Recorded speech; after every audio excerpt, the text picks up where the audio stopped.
Bonjour à tous. Les urgences de la clinique Saint-Jean à Cannes-sur-Mer est le premier service de soins d'urgence privé de la région Provence-Alpes-Côte d'Azur.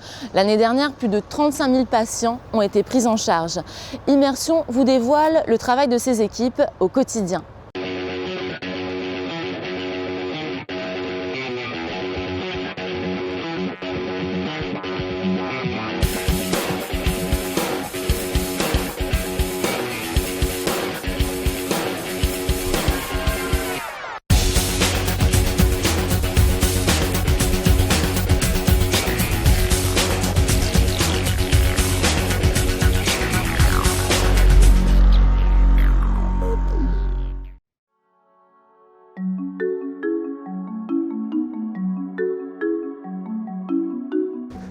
Bonjour Anne-Marie. Bonjour Dorothée. Enchantée, merci beaucoup de nous accueillir. Vous êtes médecin urgentiste au sein de la clinique Saint-Jean à Cannes-sur-Mer. On va vous suivre aujourd'hui dans votre quotidien. Quelle heure est-il? Alors là, il est 8h. On va prendre la garde et je vais remplacer mon confrère qui a fait la garde d'hier. Voilà. C'est parti, on vous suit.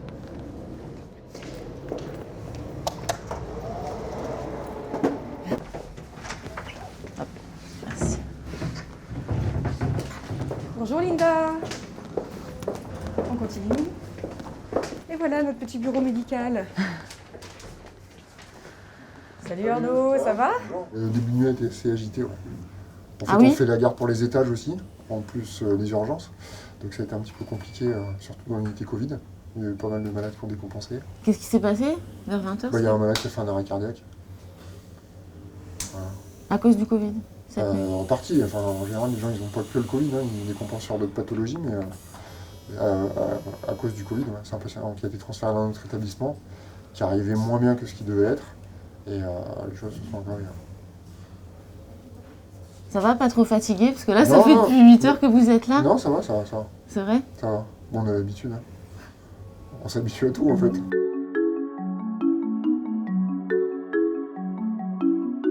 Marie, on vous retrouve maintenant, vous êtes en tenue. Oui. Bon, premier geste, un petit café. Je vous en offre un, Dorothée? Ah, c'est parti, merci. C'est là où on fait café, où on déjeune. Il y a le petit frigidaire. Anne-Marie, vous êtes là depuis quand? Oh, ça fait 3 ans à peu près. Vous étiez où auparavant? J'étais à La Réunion. Et vous êtes médecin urgentiste depuis quand? Oh, depuis 5 ans. Pourquoi vous aviez décidé de faire ça? Parce que c'est polyvalent. Et puis, j'ai un peu une passion pour les voyages et c'était une façon aussi de pouvoir d'avoir des compétences qui permettaient d'aller un peu partout dans le monde. J'aime la médecine dans son intégralité. Quand j'étais interne, quand je vais passer en oncologie, je voulais être oncologue. Quand je vais passer en psychiatrie, je voulais être psychiatre. Quand je vais passer en chirurgie, je voulais être chirurgien. Et donc, du coup, je pense que ce métier, sans rentrer dans les spécificités de chaque spécialité, arrive à faire un peu un tour global de tout ce que la médecine permet de voir. Anne-Marie, vous allez voir un des premiers patients. Oui, tout à fait. Je vais d'abord me mettre en fait sur l'ordinateur pour savoir quel est son motif de consultation. Vous allez voir qui? Alors, un patient de 61 ans, un homme qui vient pour douleur lombaire irradiant en fosse iliaque droite. Lorsque un patient arrive, l'infirmier d'accueil note la raison pour laquelle il est là, les antécédents, les allergies et puis également les constantes. On a aussi tous ses séjours anciens aux urgences. Donc c'est comme ça que je sais qu'il est déjà passé il y a 3 jours et pour quelle raison. Voilà. Qu'est-ce qu'il aurait en fait, ce patient? Alors écoutez, il y a 3 jours, mon collègue évoquait une possible pyélonéphrite obstructive. Alors ça veut dire quoi? Ça veut dire qu'il avait un calcul à côté du rein, un calcul sur les voies urinaires qui obstruait le rein. Et en plus de ça, les urines étaient infectées. Voilà, donc c'est pour ça qu'il l'avait hospitalisé, parce que ça, c'est des cas qui... Ça peut vite s'aggraver. L'infection qui vient du rein se propage, entre guillemets, tout le corps et on fait une grosse infection, en fait. Et qu'est-ce qui peut entraîner quoi? Le décès. Ah oui, d'accord, donc c'est assez urgent, ouais. Donc voilà, effectivement. donc, je vois qu'il a été hospitalisé et visiblement il est sorti d'hospitalisation contre avis médical. Hier. Donc on va aller lui demander pourquoi et puis ce qui lui arrive. Bonjour monsieur, je suis le docteur Holman. Bonjour. Alors, donc, si j'ai bien tout compris, vous êtes venu il y a 3 jours. Vous avez été hospitalisé dans le service. Affirmatif. Et vous, pourquoi vous êtes sorti À ma demande, D'accord, n'ayant ouais. plus mal. Vous n'aviez plus mal, d'accord. À ma demande, j'ai demandé à partir dimanche. D'accord. Parce qu'aujourd'hui, je devais visiter une maison avec ma femme. D'accord, et puis Et sauf que comme ça dans a la repris. vie, on sait que les plans, ça ne marche jamais. À 2h du matin, j'ai eu très très mal. D'accord. J'ai mis ma fierté dans la poche et je suis revenu. C'est plutôt par là, Voilà, c'est à l'intérieur. c'est à l'intérieur. Voilà, La- bingo. Bingo là. Ouais. Donc la douleur s'est déplacée. D'abord elle était là, Un petit peu derrière. et voilà. puis maintenant elle est là. Elle est là. D'accord. En fait, quand on a un calcul au niveau des voies urinaires, le calcul en fait fait le trajet de sortir jusqu'à être évacué par la vessie. Donc c'est pour ça souvent en fait la douleur migre. Voilà. Donc on va retourner, on va retrouver son scanner pour savoir de quelle est la taille du calcul.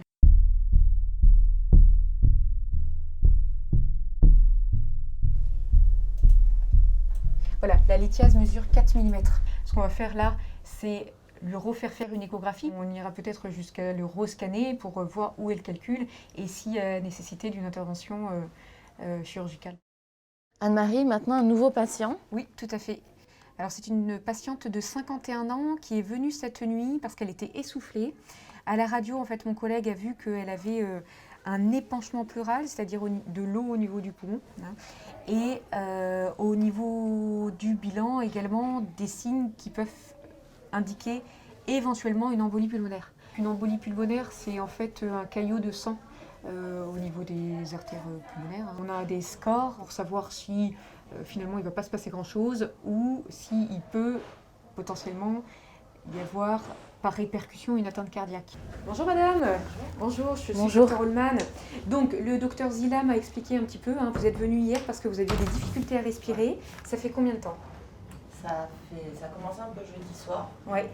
Puis en fin de compte, chaque fois dans la journée, j'ai un petit peu, mais hier, c'était encore pire. Vous n'avez pas de problème de santé? Alors, j'ai ramené mes dossiers. J'ai commencé par une fébrite au mois d'août. Et puis, D'accord. j'ai cherché un peu de partout ce qui allait pas. Et puis, par rapport à certains des résultats sanguins, ça allait pas non plus. Donc, D'accord. je crois que je suis passée par tous les domaines des médecins. D'accord. Donc déjà en octobre, vous aviez des nodules au niveau du poumon. Ils sont allés voir ce que c'était que ces petits nodules. Ils ont trouvé que effectivement l'aspect était normal. Alors ne bougez pas, tant que vous êtes assis, je vais écouter les poumons. Donc pas du tout de fièvre, hein. Rien du tout. D'accord. Vous n'avez pas perdu l'appétit? Non, j'aimerais bien. Pas de diarrhée, rien de particulier? Rien du tout. Ok. Allez, respirez fort. Allongez-vous. Les jambes n'ont pas gonflé, hein. Alors, je fais de la rétention. Le problème, c'est que ça fait 28 ans qu'elle gonfle. Alors, D'accord. Vous ne savez pas la cause? Non, ça fait non. Oui, en effet, oui. Et le corps, là, elle vend bien. On vient vous chercher pour le scanner, ensuite Ouais. vous allez aller au scanner, et puis une fois que j'ai les résultats, je viens vous voir. Il faut comprendre pourquoi elle a un épanchement au niveau pulmonaire. Là, j'ai regardé, elle a eu effectivement un sang énormément d'examens. Quand elle a fait sa phlébite, ils ont recherché un petit peu toutes les causes, notamment les causes, en fait, ils ont très clairement, ils ont cherché un cancer, hein, parce que les cancers peuvent donner ce genre de choses-là. Pour l'instant, ils n'ont rien trouvé de particulier. Les épanchements pleuraux, il y a plusieurs causes. Il y a effectivement la cause infectieuse, il y a la cause cardiaque, d'insuffisance cardiaque. Donc tout ça, on va continuer l'exploration avec un bilan, avec le scanner. Et puis, ce qui serait pas mal quand même, si jamais on ne trouve rien, c'est que vous revoyez votre cardiologue. Qu'est-ce qui vous est arrivé? En fin de compte, au début, je pense que j'ai jamais fait de crise d'angoisse, mais mon ami était persuadé que je fais une crise d'angoisse. Et en fin de compte, je ne pouvais plus respirer du tout. Ça m'a. Après, ils m'ont expliqué si le fait d'avoir de l'eau dans le poumon, quand je voulais respirer, impossible. Et après, expirer, il n'y avait pas de problème. Mais inspirer, c'était impossible, quoi. C'était quand ça? Hier soir. Donc, du coup, ils m'ont gardé un petit moment, ça s'est calmé. Et puis, ils m'ont demandé de repasser ce matin pour faire tous les examens qu'il y avait à faire, quoi. Et là, vous arrivez à respirer? Ouais, là, ça va. Puis ça me prend un peu dans la journée, puis ça repart. Bon, hier soir, la crise était sympa, quoi. Ouais. Mais vous gardez le sourire. Ça sert à rien de s'inquiéter, plus on s'inquiète, pire c'est. Donc, Vous restez Ouais. confiante. ouais. Anne-Marie, qu'est-ce qu'on fait? On va retourner voir c'est le patient qui a le calcul au niveau du rein. Du coup, il a passé des examens. Il a passé les examens, oui. Monsieur Pérez, Oh, bonjour. comment ça va au niveau de la douleur avec les jambes? Aucune. Plus aucune douleur? Ouais. Magnifique. Là, on voit effectivement qu'il y a une petite projection d'un petit calcul calcique là. Il y a de grandes chances que ça y est, il soit passé dans la vessie. Donc que le monsieur ait réussi à expulser son calcul. Super. Génial. J'ai juste une petite question, parce que je vois déjà sur les examens antérieurs que vous avez un problème au niveau du rein, insuffisance rénale. Ça vous dit quelque chose? Non, non, Jamais. jamais, Vous n'avez jamais eu Jamais. ça avant? jamais. Il n'y a pas de problème pour vous laisser sortir. Hein. Mais ce qui est sûr, c'est que je vais vous refaire faire un bilan, d'accord, dans une semaine, disons, Hein. pour voir si tout rentre dans l'ordre. D'accord. D'accord. Ok. De plus, je vais vous mettre quand même une consultation avec un urologue C'est important qu'il soit suivi là maintenant. pour voir s'il n'y a pas de complications en fait au niveau du calcul, si la fonction du rein n'a pas été touchée.